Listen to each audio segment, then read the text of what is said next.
Hello everyone, this is Just a Dad. Today I'm going to show you how to put your K Supreme Plus in high altitude mode. So this has a display, but unfortunately the display is not what we use to see if it's in high altitude mode.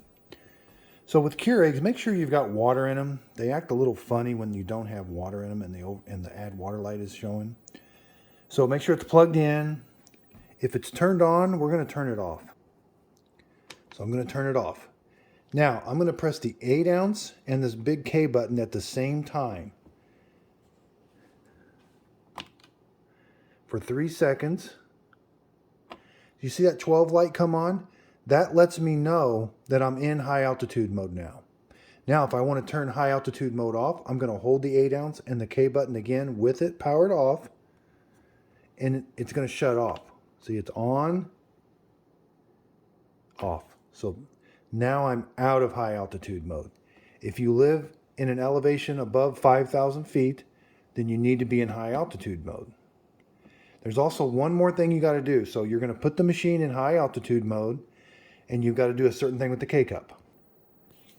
Okay, so we need to do something with the K. So when you get a K-Cup and you're in a high altitude, the K-Cup might be really inflated, might be really pressurized.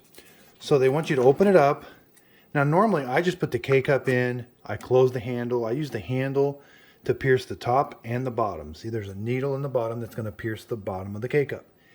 If you're in a high altitude setting, they want you to do the piercing with your manual labor. So you're going to take the K-Cup and you're going to press it onto the bottom needle. See, did you hear that pop? Okay, so what I did there is I just pierced it onto that needle. Now I'm going to pierce it in a different spot. Don't pierce it twice, only pierce it once. Just take the K-Cup, it can be turned any which way, and just press down. Be careful of those needles. Now you can see it's nice and flush.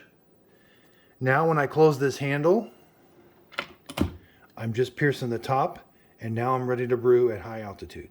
I've got my machine in high altitude that I did before. The 12 ounce light came on. I pierced the bottom.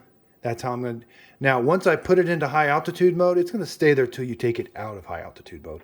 I don't have to do that each time. But they do want you to, each time you brew, pierce the bottom needle. Check out my other videos where I show you how to descale this machine with white vinegar and with the descaling solution from Keurig. And I also have a video that shows you how to clean the needles on this. Thanks everybody for watching, and if you could, please like and subscribe.